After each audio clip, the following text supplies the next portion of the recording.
Thank you. Well, I hope you're still awake after the party yesterday and the interesting conference. I'm Teut Weidemann, and I'm just curious, who attended previous talks from me here at Digital Dragons? Can you raise your hands? 1, 2, 3, 4, 5.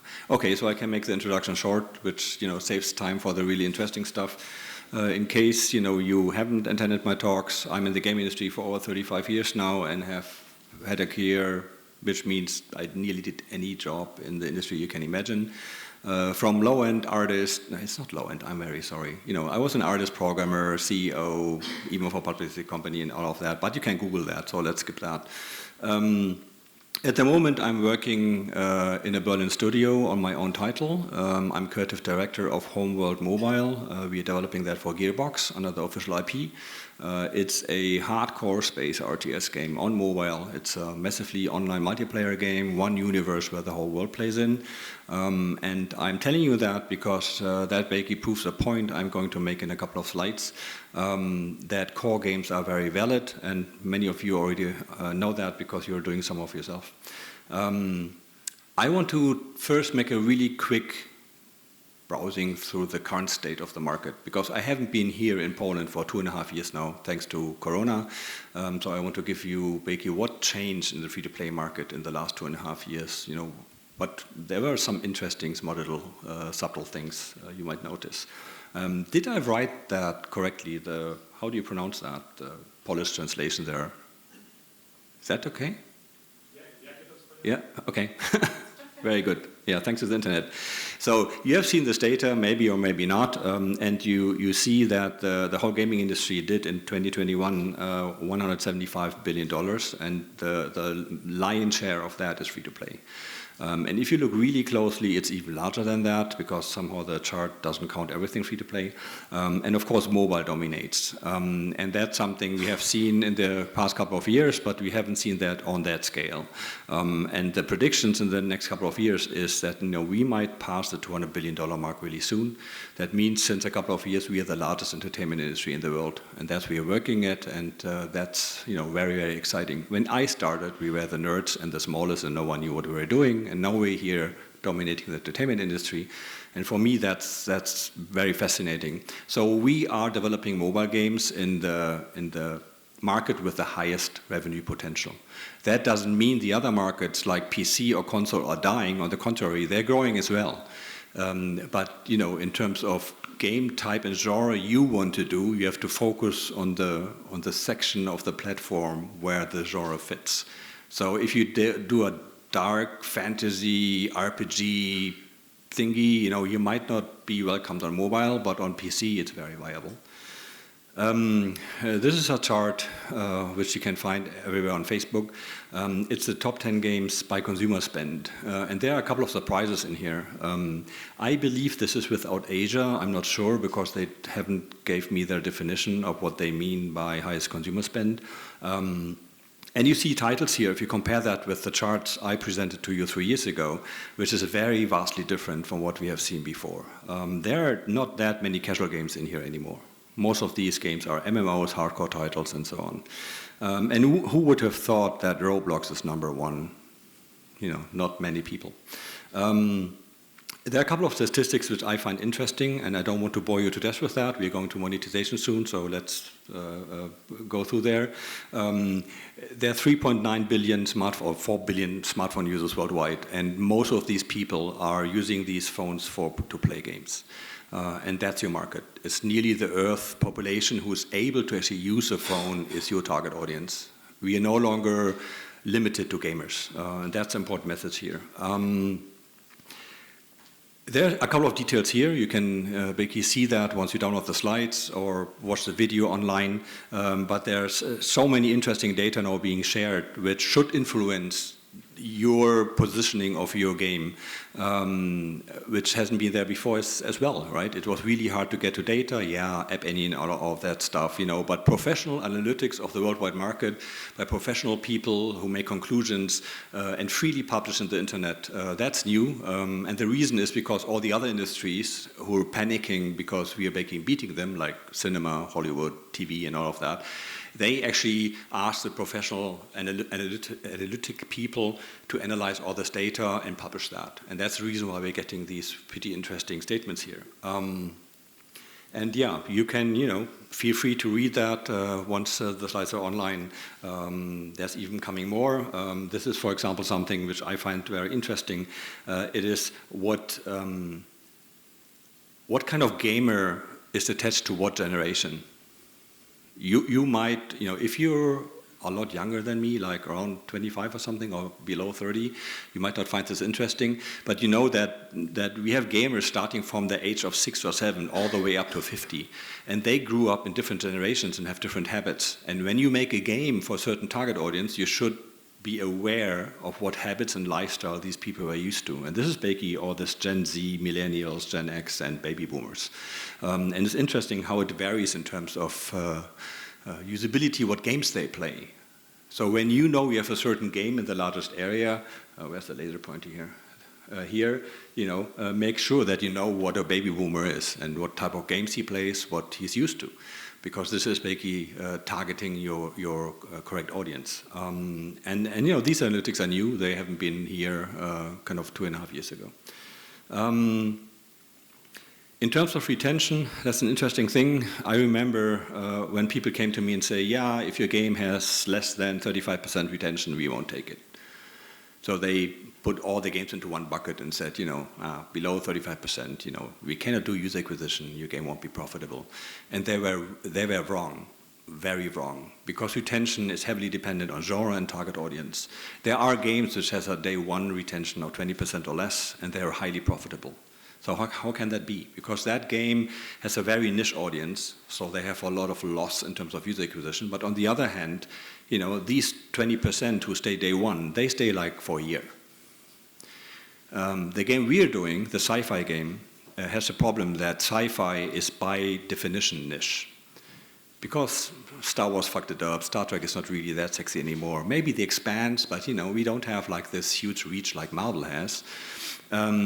And that causes, when you do user acquisition, that you get a lot of users into your game which basically are in the wrong place. So your day one retention by default is lower than 35%, 40%, or whatever people are demanding. But on the other hand, our competition is even lower. So when we got our first day one retention numbers in, we were worried. We said, this is like too low. And then we got our competition's data, which was even worse, and we were saying, okay, we're actually good. So always remember, your retention should be measured by your genre setting and the target audience you have. Don't believe flat numbers which take all games into one bucket, please.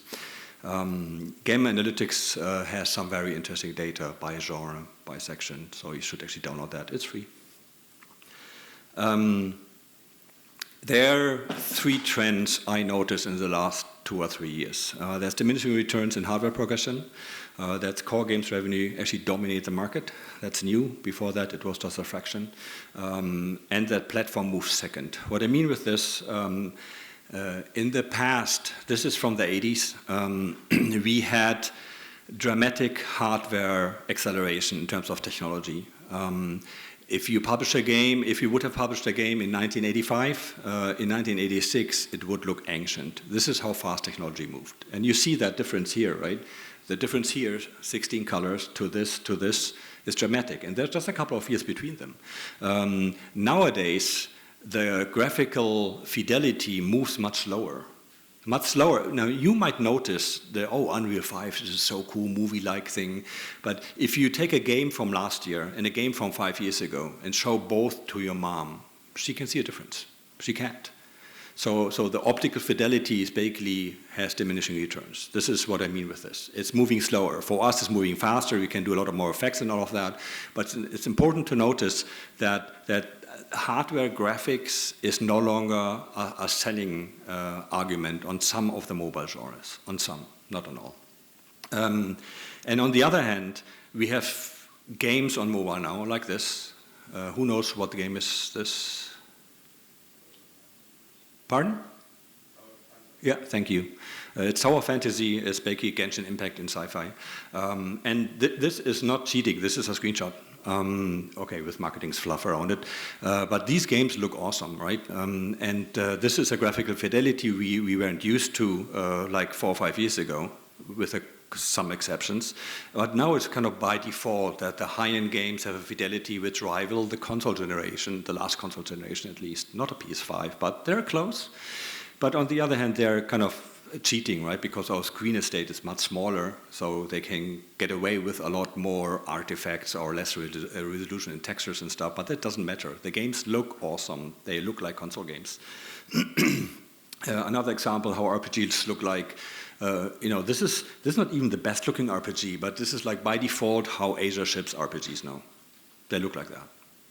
And if you do an RPG and you don't look like that, you have a hard time. On the other hand, if you have your own style and you're stylish kind of, you cheat your way out of that graphical fidelity and production costs, you're fine. These games are here and there are more and more coming, and the graphical fidelity is high, so you're under production cost pressure and all of that. So we might be in a death spiral there in terms of production costs. So you have to find shortcuts. This is basically what I'm saying. Shortcuts to get good graphic fidelity on a mobile device to rival these. And this is real-time 3D, and their character editor is as good as Black Desert was on PC, and that's on a mobile device. And the character looks like that in the game, so if you zoom all the way into the character, it actually looks like that, including full facial animations and all of that. It's very hard to rival Asian cheap production. They have resources which cost a fraction of ours, so you have to be creative to actually circumvent that problem. That's the in-game. So why it's so easy on mobile is the smaller screen estate. We have a much higher resolution on the mobile phone than most screens you have on your PC. And that means that your graphics, if you develop your graphics on a PC screen using Unity, you're basically doing the first mistake. Because if it looks great there, you're wasting a lot of rendering power when you move it to a small screen. Because if you move it to a small screen, you can actually throw away a lot of the fidelity and users won't notice the difference. And that gives you speed and production costs. And it's hard to educate artists to basically, press that button and always look at the art on the mobile screen and not on this big kind of thing. And the PPI is different, which messes up the graphics anyway. We have the problem that the smaller screen has less immersion. If you play on a console or on PC, immersion is much better by default. On mobile, it's very hard to achieve, but there are certain tricks you can apply. The saturation and brightness plays a large problem. If you make a dark game and you cannot play it in sunlight, players won't play it during the day outside. Yeah, most of the players play on the couch and in darkness and stuff like that, but nevertheless, you have to ramp up brightness and colors in order to be compatible to a wider audience. The conclusion here is that the minimum platform you're developing first, we're coming to that in a second, is actually mobile first, and then you go to PC. This is the trend which you have seen in the past 2 years. Because when you develop on the mobile phone, it's much easier to go on the PC than the other way around. If you go PC first, you're doing a lot of mistakes which you have to correct and rectify on the mobile phone. And we will have some examples which are actually doing that. And that's the reason here. So in the old times, the platform was first. Because of the technical limitation each platform has, the platform dictated how your design can basically unfold. Even the console you picked, like if you go into PS3 instead of Xbox, it had different features, so you could basically do things which you couldn't do on an Xbox. So the platform choice was basically demanding how cool your game could be.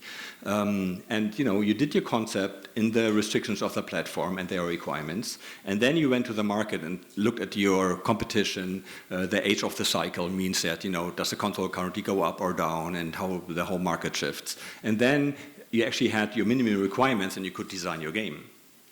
Nowadays, since 2 years, the platform moved second.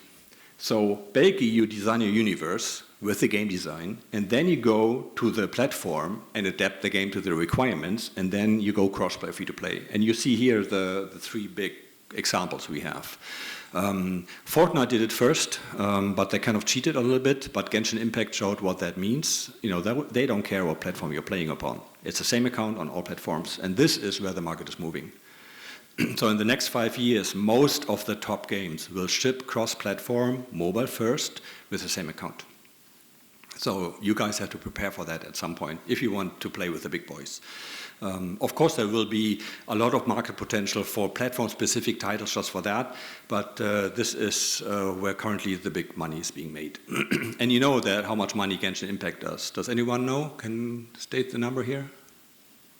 What's your guess? 100 million a year? Billion. Yes, thank you. How many billions? 2. Yes. Who would have thought? An anime-based RPG. Pardon? I gave them some of that money, so I'm not. How much did you spend on this game? During my 9 months playing Genshin Impact, I spent almost 1,000 zlotys. Yeah. It would be like €250. yeah, Yes. 250 Yeah. euro. Very cool. And there's some things I want to discuss with Genshin as well, because there's another trend in Genshin which is coming when we move to monetization. So this is interesting here. It's basically the overall revenue and the platform revenue from all the games, top 10 for January 2022. And the interesting thing here is not who owns how much. That's, you know, relative. The interesting thing is this.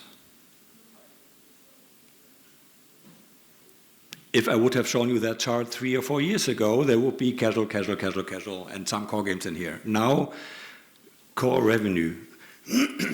games revenue dominate the market. And all of us who said, yeah, core games will come to mobile, and the bubble said, nah, core games never work on mobile. You know, you can kick their ass now. You know, all these BizDev guys who said, core will never work on mobile. You know, you say, fuck you. I'm sorry.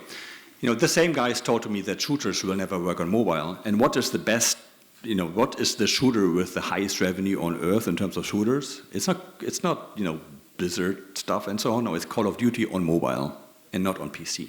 So there you go. So core games revenue dominates the market. It's a very important point. So yeah, you can go all in. You know, we game designers say, finally we can make real games. I never said that. So let's go to monetization, what changed there. It's a little bit more subtle now, what that means. The first thing which many companies who are newer to the market by instinct did, what the old-timers are doing wrong for a long time, is that if you develop your game and live service it by pure data, you're going to fail long-term. That means that if you go online and you just use data to make your decisions what happens about the game, your game will make good revenue, no question about it, but in the long run, it will fail and vanish. The games we have in the market which are 10 years old and still doing a lot of money are all of them which does this. So they use the data DNA, wherever you get it from social networks or other demographics. They use consumer feedback, which they put as important in the socket as data, and the market trends and changes. Like there might be adaptations, you know, oh, there's a trend that we have to do social clan warfare, stuff like that, you know, that influences your decision of your roadmap, stuff like that. So this is they are doing in order to make the decision about their roadmap. And that's important. If you only go by user feedback, you will fail, your revenue will go down, and people will get bored. If you only go data, you make good money, but you will fail in the long term, and your game will be dead. Look at Zynga's own games. They all failed due to that reason. It's the 50-50 mix you have to run. And that has been widely accepted in most of the companies younger than 5 years old. The older the company is, the more mistakes they do here. And that's a good trend, because people finally realize this is the way to go. The other thing is that as you remember from my old talks, free-to-play has been invented for RPGs in Asia. That means by default that RPGs are best to monetize. That also means that many games who are not RPGs adapt a lot of RPG systems to their game in order to monetize well. So, you know, who would have thought that the Met 3 has leveling, experience, heroes, all that kind of sort of stuff. They're stealing RPG systems so that it's easier to monetize. And now it's perfectly fine to go all in with RPGs. We have met 3 RPGs, Merged Dragons RPGs. We have RPGs everywhere, and that's basically cool, and it's a good way to go. And the other trend here, if you have looked at the games from Supercell, Supercell always has a very special kind of monetization for all of their games, which are very fine-tuned just to their use case.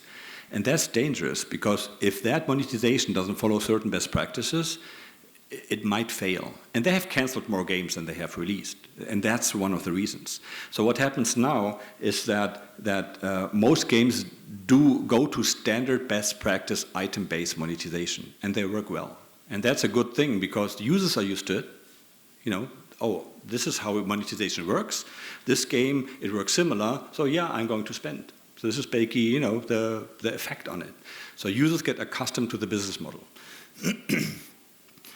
That multi-currencies are standard. In the beginning, I had a lot of fights with my clients. We have 2 currencies. The soft currency and the hard currency you can buy for money. We're hesitant introducing more, and I always saying, the more the merrier. Do an event currency, a clan currency, a whatever currency you can come up with. It's perfectly fine, and they're kind of resistant. But the games on the market have shown that the number of currencies doesn't matter. It actually opens opportunities. And if you look at these, this is all currencies here. It's fine. Specifically, if you have an economy-based game, every single resource in the game is a currency as well. So there are games with like 120 different currencies in the game. And you can monetize every single out of them. And there's a reason why you should put that in, for inflation, economy, monetization, retention, lots of reasons to do that. But it's okay. And here's the reason, right? The currencies, they protect the economies from spreading inflation, meaning that if one economy cycle has inflation, so the value drops from the resource of the currency, it might influence other economy cycles in your game, and that's bad. It's a kind of cascading effect, right? And your whole game economy might go down, and no one buys anymore, hey, because everything is so cheap anyway.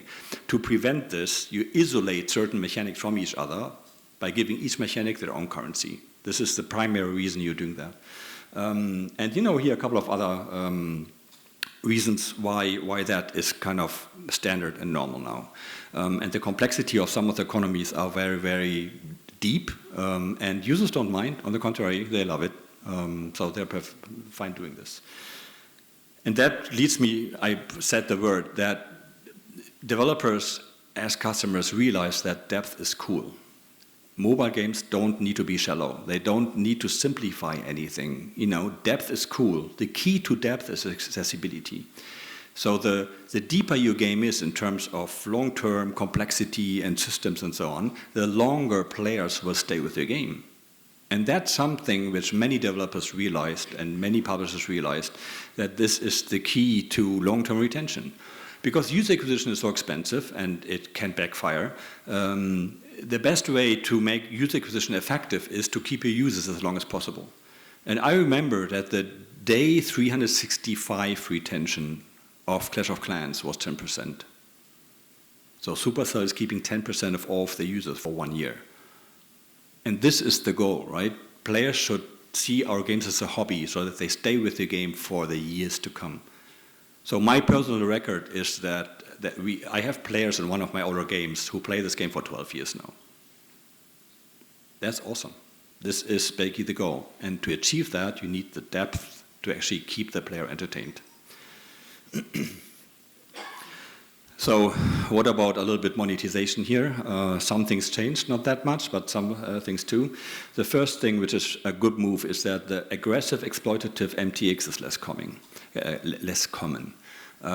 So the evil monetization, what we said it, like the black sheep on the market who exploit players and with gambling tactics or other things, it's less common. So most of the really big games, they actually ship with a very civil monetization system, and players like it. And this is where we close a cycle to Genshin Impact, because Genshin Impact had like the least aggressive monetization system ever when they launched, which is like, I saw Genshin Impact on the first day I could play it, and I said, they will never earn money. That was my first impression. And then came the first numbers, and I said, oh, what the fuck, that's actually working. Of course, now they're upping the ante a little bit here and there. They basically got everyone on board, and when they had the hundreds of different players, they kind of said, oh, you can spend money here. Oh, and here as well. That's finesse, but they're not exploiting players. This is basically the minimum pack what most games now do in terms of starter packs. The $1 conversion pack, which is here, so it's just there to give you a bonus that you're getting used to spending the game 99 cents, and you get a bonus on top. The first top-up reward, I don't know, there's no better name for that. So the first time you spend on anything, you get a bonus, really cool reward on top, like a rare character or something like that. So most players who like the game, they will spend this $1. And when they see the whole thing, they said, nah, I don't spend $1. I actually buy the $10 starter pack because that's so cool. And suddenly you have them on board. This is the trick here on the conversion pack. They have new user reward letters. So you're starting the game, and in the first, when you play it for 7 days, every single day you're getting some really cool reward. And that new user reward letter is kind of active for the first 4 weeks after launch. And yes, they're using that heavily for the user acquisition. Hey, this game just launched. Log in now, limited until end of May. You can get this really cool stuff. I can name an example which just launched a couple of days ago. The offer-based system, which is coming now, has its critiques. Many companies operate on offer systems only, which is not good. There are advantages in offer systems, right? You have higher revenue because your offers always sell better than normal standard stuff. You have a higher conversion because the offers are targeted very, very nicely. And you're targeting maybe the item needs of players. But what long-term research from data analysts have found out is that when you do an offer system, basically all you do is that you're pulling future revenue to the present. So they have proven mathematically that the $1,000 you made more today, you're losing in a year or two. So you're grabbing the revenue from your future and put it to now. That's really good for salesmen. That's really good for your public shareholders and all of that, all nice and dandy. But if you want to run this game for 10 years or more, like so many of us want to and we see on the market, then an offer-based system might counter that. So be a little bit careful with purely offer-based systems. But of course, there are compromises.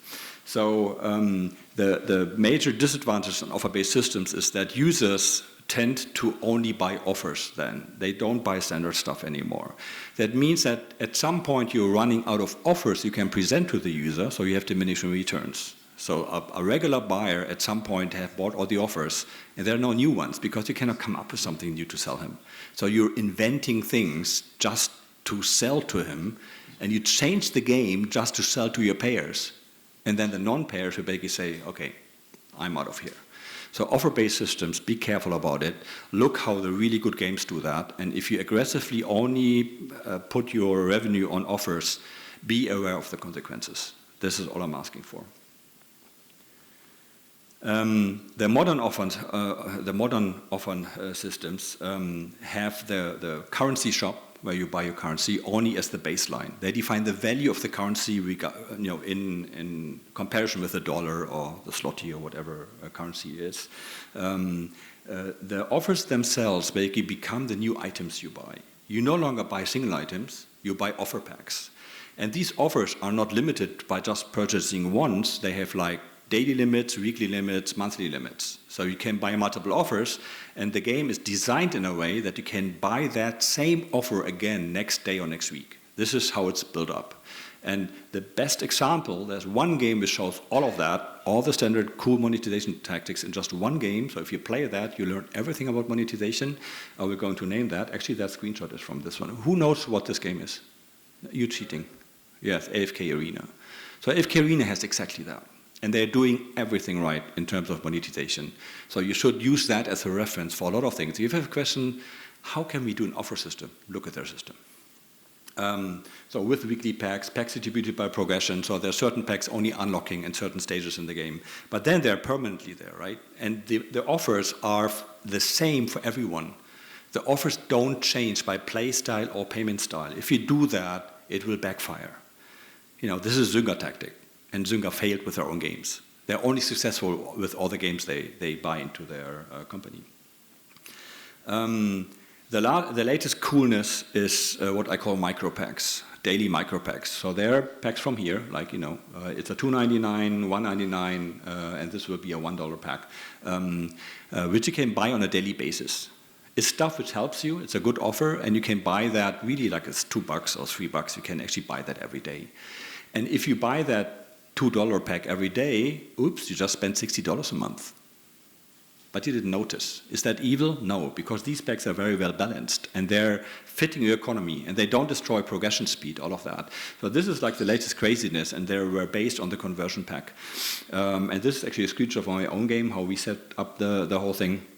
And again, role model AFK Arena, they have that. They have the $1 pack, $2 pack, $4 pack, $5 pack, $9 pack, like in every price range they have that. And you will notice they have like 12 different shops in their game, all in one menu, and people love it.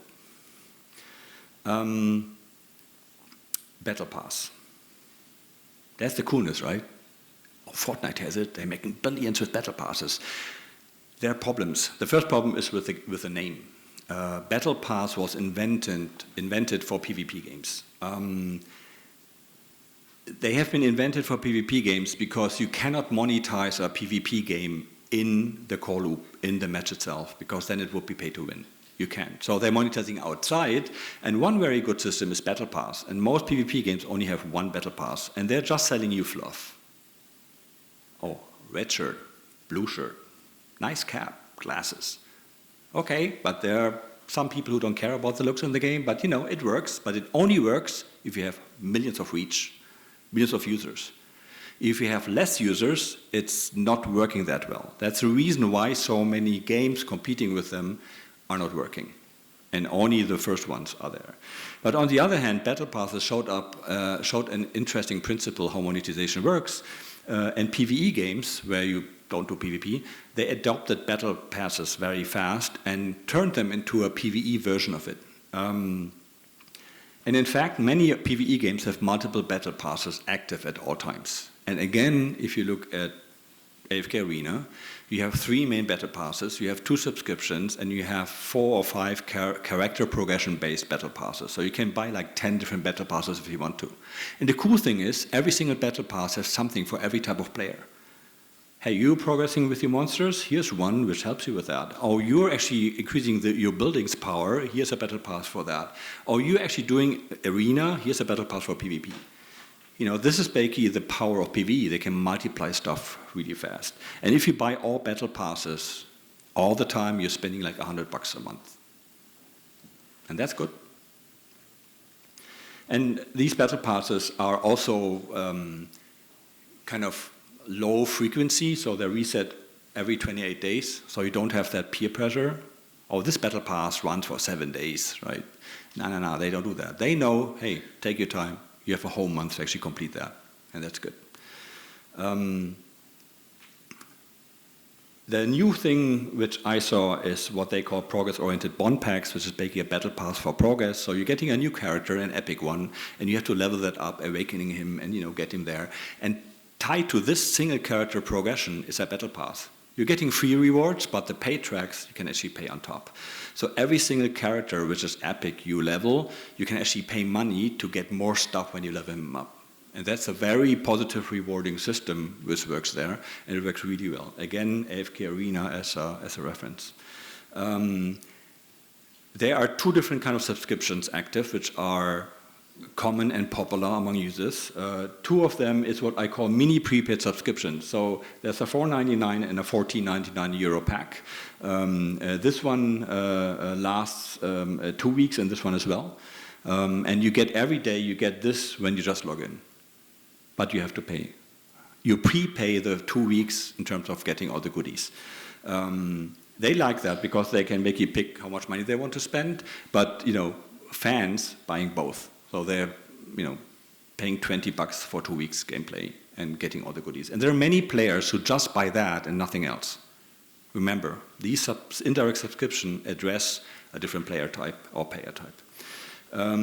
There's the recurring mini subscription. The recurring system that Google or Apple charges you automatically every month it's a pain to implement, believe me. But if you do, If you have subscription in various sizes, like €5, €10, €20, many people will be very hesitant doing that. But if you only have one subscription and it's $4.99, many people will do that and simply forget turning it off. Because they don't care, $5 is okay, and they're gaining all that stuff. And usually they don't gain items, they gain power. So when you see here, this is all like lessening cooldowns, increasing certain abilities and all of that. This is the power you're getting with just $5 a month. So many players who buy the first ones are actually doing that as well. So my recommendation, if you do PvE games or a PvE focused game, use all of these because they work beautifully. And again, these payer things, the offer systems and all of that, they address certain payer types, so you get a complete picture. You're addressing every single type of player who has a different habit spending in a game, if at all. And that's the power of PvE games and the monetization systems. And again, the reference here is AFK Arena. They have everything built in, and it's working beautifully. Nevertheless, this company has released a new game where you can actually live monitor the starter packs, what they're doing, and how they have the new user escalation ladder. What game? I don't ask you. What game I'm talking about? Okay. I'm a little bit sad now. So AFK Arena is from one of the best developers in China. It's called Lilith Games, and they did Rise of Kingdoms. They did AFK Arena, Soulseeker, a lot of games which have had a lot of impact on the market. And their latest title is called Dislight, and Dislight has a lot of stuff from here, but it's basically a Summoner's War in portrait. If you like Summoner's War, you should actually check it out with a very unusual setting, but this is where you get all the new user features presented in a very nice way. You can use that as a reference. It just came out before I finished the presentation, so I couldn't put it in, but it's a good reference as well. Another thing, and I'm going to hush through this, a couple of years ago I did a presentation here at Digital Dragons about Summoner's War, how it works, how the rune system works. You should dig that out somewhere, it's online. And the Summoner's War rune system, this is a slide from that, you don't need to read it. It's a very complex thing, and it's standard now in most of the games. Even non-RPGs are using that system, so you should learn how it works in detail. But it changed. Summoner's War and other games put layers on top, and these new layers are actually, rune grinds where you can adapt the runes, tweak the runes, change the runes.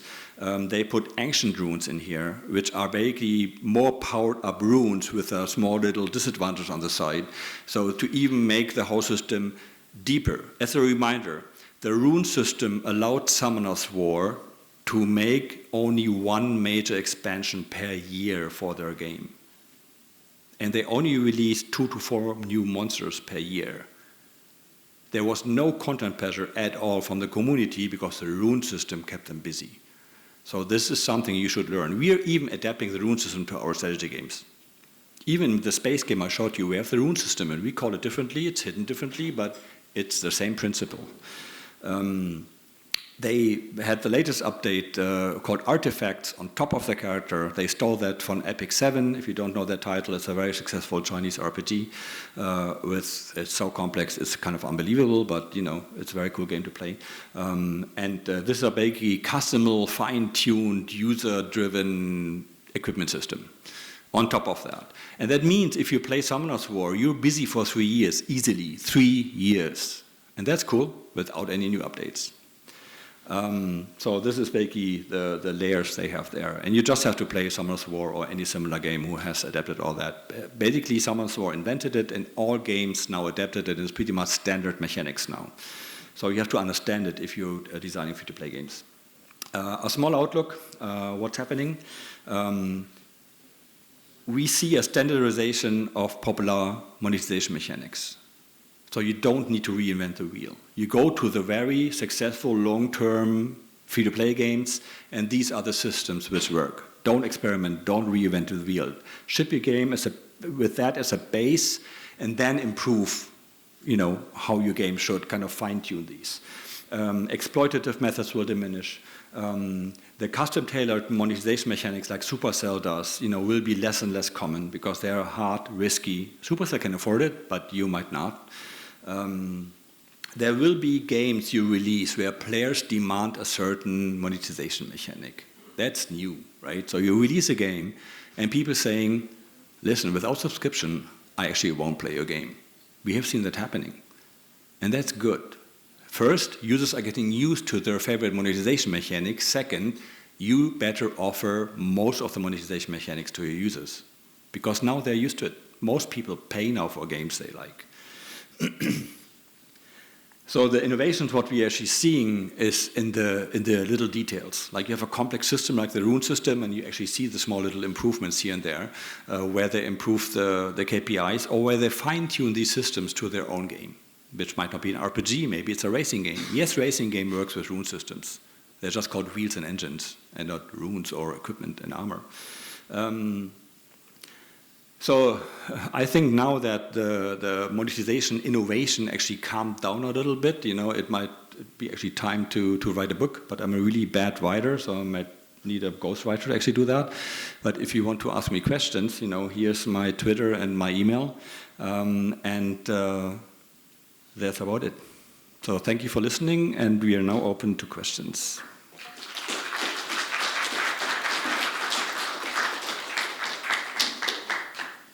So if you have any questions, you can come here to the microphone.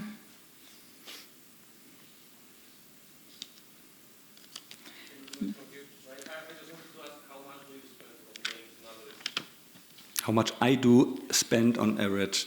Okay, the first thing, I'm really sad now that you asked that question, because I thought the first question would be about NFTs. It wasn't. I'm really happy. Thank you. So I cheated with the slide.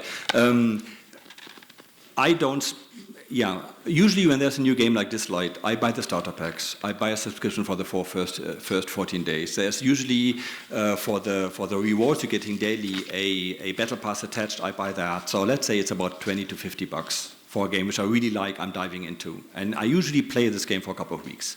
If I really love a game, not necessarily for the monetization or for what I learned, because I personally love it, like I did with Summoner's War. On Summoner's War, I played that actively for 4 years, passively now for another 4 years. Passively means just daily bonuses and events and stuff. I spent about 5,500 euros on that game. But if you divide that by 5 years, it's 1,000. It's a kind of like 100 a month. That doesn't sound as much as 5K, but 100 a month, is what fans pay for a game which have a certain medium standard of living for their hobby, no issue. Golf players pay more for their hobby. Tennis players pay more, so 100 by them. But on the other hand, I usually play 2 or 3 games actively, so there's 200 or 300 bucks a month. But the game I played, I spent most of my money was World of Tanks on PC. And I'm kind of, but that was years ago, so I'm now full mobile. I don't play any other platform anymore, other due to research. Raphael. We've seen that the mobile trends, if it comes to microtransactions, they are coming to squeezing into the PC market, like let's say Lost Ark recently. So the question is not if, but when do you think it will be a standard of PC and console as well? It's a hard question because it might never happen. The thing is that the player behavior and the player expectations on console and PC is vastly different than on mobile. On mobile, you have to support 5-minute play sessions or 2 or 3, 4 hours play sessions. On PC, the minimum play session you can offer to support is like 20 to 30 minutes. A 5-minute play session does not exist on PC. And that's a huge advantage they have, meaning that you can actually adapt your monetization to it. The same on console, it's like 20 minutes. And that gets rid of a lot of stuff we have to do in mobile in order to be successful in terms of retention monetization. Because a lot of our games, I'm here in a conference, but I played this light like 3 times a day, 2 or 3 minutes. Just do my usual stuff. You can't do that on PC or console. But the monetization works with that on mobile and will never work on PC or console with this. So they have more time, more kind of, hey, relax. We show him where he can spend the money in a bit. We don't need to kind of upfront that first. So that's the reason why it might never happen. That's the reason why typical mobile games don't work on PC or console, free-to-play games. But the core games, most of them work. Yeah, so that Genshin, Fortnite not so much, but when Genshin Impact came, it changed the platform strategy of our company completely, because we said we ship mobile first, and then we ship PC, and then we ship on console if they allowed us to. That was not on our focus before, but now it is.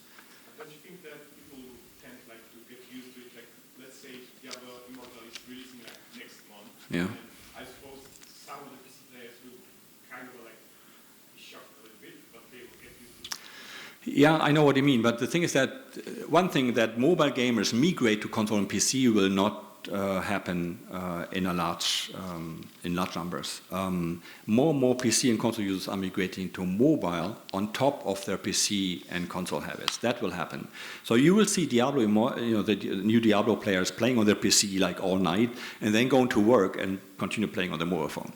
That will happen. That's okay. That's cool. But I think that the monetization will be very interesting what they put into this game.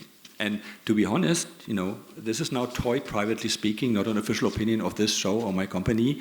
I think the monetization will fail. They fuck it up. And they will have a hard time, and then they fix it, they hustle, and then they will succeed. Yeah, you're nodding. We all remember the Diablo 3 fiasco. They will have another fiasco, their game will be awesome, no question. But, give them time. They can afford to have the time.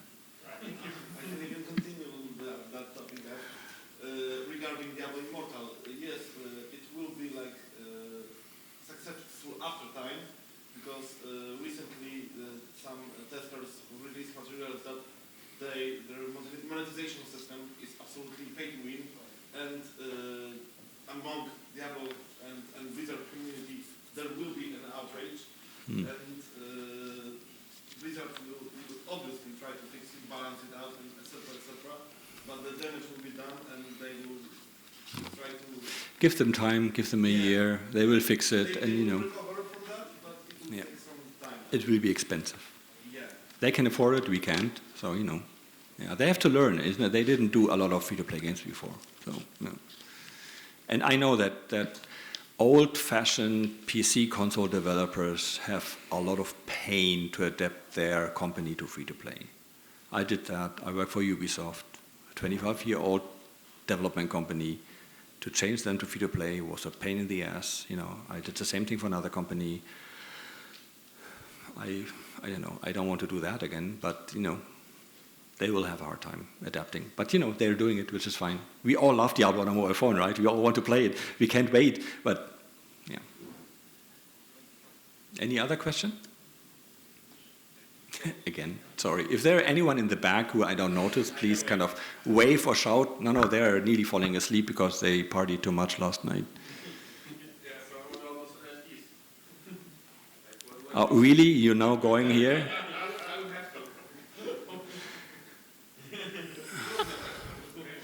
Okay, there are several opinions out there I want to mirror. The first opinion is, you remember when free-to-play came to the West and everybody said it's not going to work, and then it suddenly worked. At the moment, there are many people who said NFT won't work for games, and they might be right or wrong. My personal opinion is that in the current form, how blockchain works, it's not suitable for games.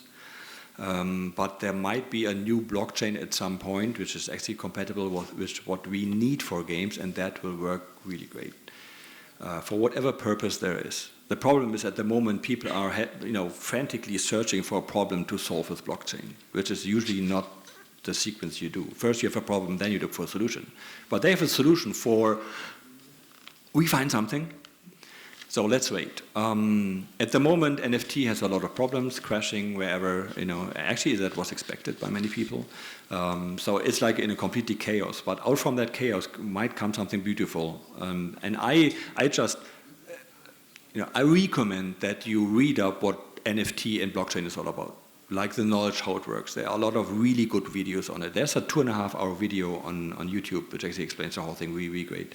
And when you understand that, you at least are prepared when suddenly from today to tomorrow, your boss comes, we're changing everything to blockchain now. That might happen if it's become sexy, not the current blockchain, like the future one. Or they all burn their fingers and we will have a huge fire where all investors lost billions and they no longer have money to invest in all of us. That might be a pain as well. You have to prepare. We will see. At the moment, the NFTs are burning.